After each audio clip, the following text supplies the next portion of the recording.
Bon, moi je ne suis pas députée, alors j'ai écrit, c'est plus facile. Et bonjour à toutes. Comme j'ai trouvé la tribune très masculine, si vous me permettez, je vais féminiser le discours. Ça ira ?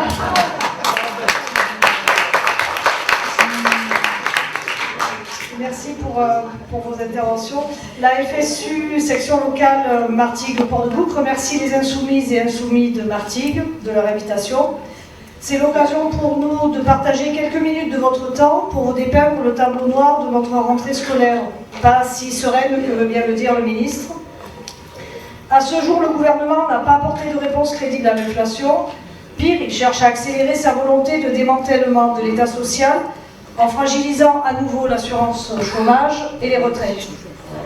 Les syndicats de la FSU appellent à la grève le 29 septembre, aux côtés d'autres organisations, pour réclamer des revalorisations salariales.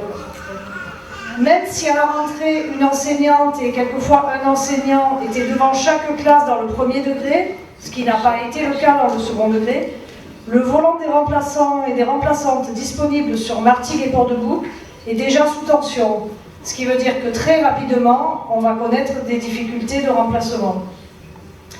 Les Bouches-du-Rhône ne faisant pas exception à la crise sans précédent de recrutement, des contractuels et contractuels, enseignants, enseignantes et psychologues éducation nationale ont été embauchés suite à des job dating de 15 minutes et envoyés dans les écoles avec comme seuls outils leur bonne volonté et 4 malheureuses journées que le gouvernement ose appeler formation.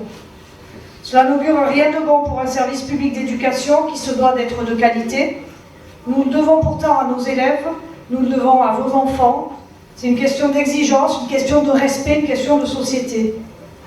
Nos métiers ne s'improvisent pas. Recourir aux contractuels, c'est renforcer la précarité, c'est détruire le statut de la fonction publique, ça nous inquiète fortement.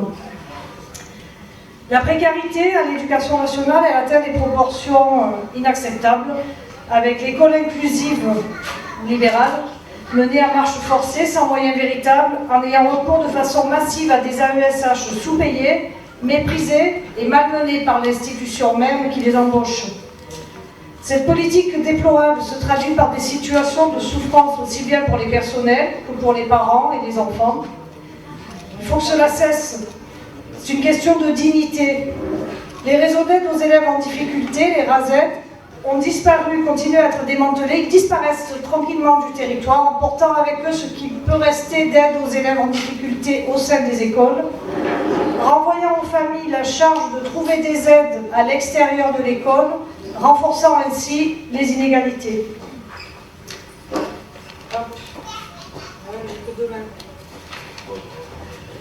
Au-delà de la question des moyens, c'est un véritable changement de paradigme auquel nous assistons pour notre école publique. En Macronie, l'école du futur généralise les évaluations pour piloter le système par les résultats et instrumentalise les données chiffrées pour faire de la com. Il y a de plus en plus d'enfants handicapés dans les écoles, non, ça c'est instrumentaliser les données chiffrées. Dans cette école, les bons enseignants et les bonnes enseignantes sont celles et ceux qui appliquent des consignes gouvernementales, des protocoles clés en main, au lieu de réfléchir ou d'inventer. À la FSU, on se bat pour que nos métiers ne nous soient pas confisqués au profit d'une école où il suffirait d'exécuter. Résister pour nous, c'est aussi choisir des pédagogies émancipatrices. Reprendre la main sur nos métiers passe par des moments d'échange avec nos collègues. À Martigues, nous proposons une fois par mois des midis pédas pour allumeurs d'étoiles pour débattre autour de nos pratiques. Nous continuerons contre vents et marées à porter l'exigence d'une école publique de qualité où toutes et tous les élèves ont leur place, à construire des collectifs de travail et de lutte, à être fiers et fiers de ce que nous sommes, n'en déplaise à nos gouvernants et à nos gouvernantes. Le projet de société porté par la FSU et celui présenté par la France Insoumise ont pas mal de points en commun.